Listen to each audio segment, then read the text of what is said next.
Hello, hello, my beautiful lovelies. Hi, it's Emmy. Welcome back. Today I'll be tasting dollar store burgers. So yeah, I was there recently picking up some wrapping paper for the holidays, and I went to the food section and I found these.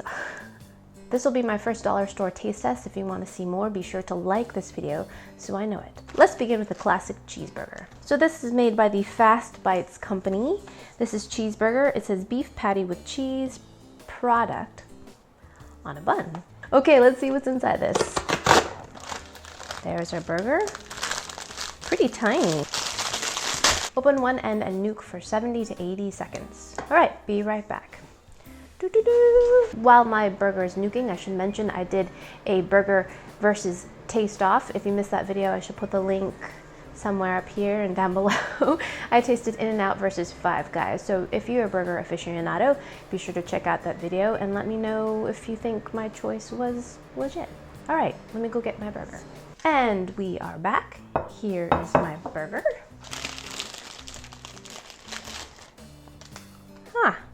The bread is soft. It smells like biscuits. It's a very plain burger.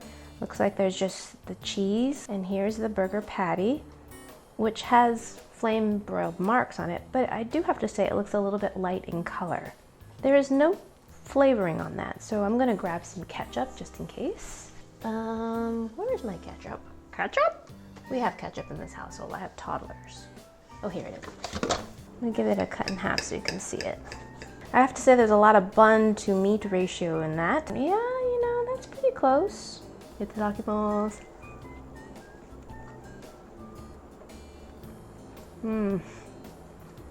Not so great, but this also doesn't have any condiments on it at all. It's very bready. There's a lot of bun to that. You do taste the patty. It's quite salty. It actually tastes a lot like a veggie burger. The texture is a bit odd. It's kind of crumbly and chewy and doesn't seem like real beef. I'm gonna have it with a little bit of ketchup so it tastes a bit more like a burger. So, all right, I'm gonna put some ketchup on it. That's a lot of ketchup. Oh well.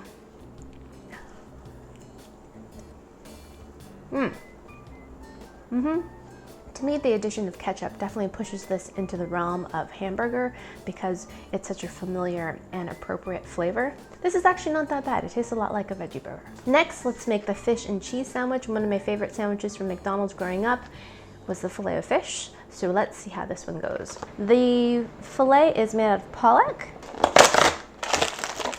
This one looks just like the hamburger, same size, but the patty is square and made of fish. All right, and I'm going to microwave that for 80 seconds. All right, we're back with our fish and cheese sandwich. Let's see how it is. Let's take it out of the plastic. The bun I see has lots of flour on it. The bun on a filet of fish does not have sesame seeds. This one does. And inside we have a square fish stick with a layer of melted cheese, which is kind of gluing everything together. There's no tartar sauce on this, so I'm gonna go grab some and doctor that up a bit. All right. I imagine the reason for not having tartar sauce is probably twofold. It probably does not microwave well, and it probably would be an additional cost. Feels a little rubbery. There's a sandwich. It doesn't smell at all fishy. It smells oily and like bread. Let's give it a taste plain first. And not surprisingly, it tastes like fish sticks in between a squishy seeded bun. But it doesn't taste like a fillet of fish, and I think that's namely because it's missing tartar sauce. So let's add that. For those of you that have aversions against tartar sauce and mayo products, please turn your eyes. Squeeze some of that on there.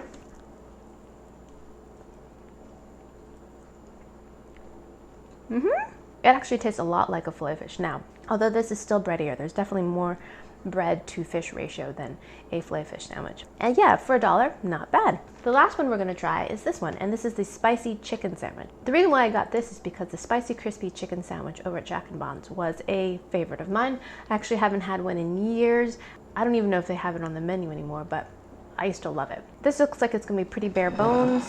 It just looks like the sandwich with a, you know, breaded spicy cutlet. So let's give that one a taste.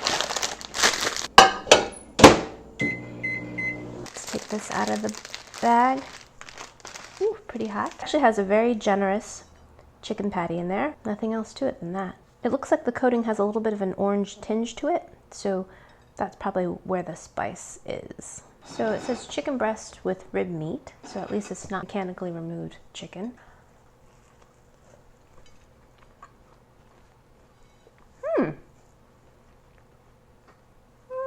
It's a little dry. I think it would need a little bit of mayo and maybe some shredded lettuce for some crunch, but it's not exactly terrible. Like the other sandwiches, again, this has a pretty high bread to meat ratio. What I do find surprising about this sandwich is that it has a definite hot sauce flavor to it. A little bit like the Louisiana hot sauce. It's kind of vinegared and chilied, and there's spice, but it's not so hot. You don't even feel it at the back of your throat. So I like that. I like the fact that you can detect that chili flavor. So what are my final thoughts on these dollar store dollar burgers? For what they are, they're actually not bad. Imagine some things that you would find in the dollar menu at McDonald's or any other fast food place, and this is pretty close. Except these live in your freezer as opposed to driving someplace and picking one up. I do have to say that after these have been sitting out for a little while, the buns get very, very dry. And I think that has something to do with the microwaving process. It really releases a lot of the moisture in here, so you really have to kind of gobble these down, I think, quickly. Otherwise, you're left with a very, very dry sandwich. These definitely need some condiments in terms of making them more moist. Also, I think a little fresh veg would probably help these out a lot. That would add some much needed texture and freshness. So that was dollar store burgers. Let me know in the comments if you want to see more of these kinds of videos, and if so, what you'd like to see. And yeah, thank you guys so much for watching. I wouldn't be here without you. I hope you guys enjoy this. I hope you guys learned something. Be sure to share this video with your friends. Follow me on social media. Show this video a little bit of love, and I shall see you in my next video. Toodaloo. Take care. Bye.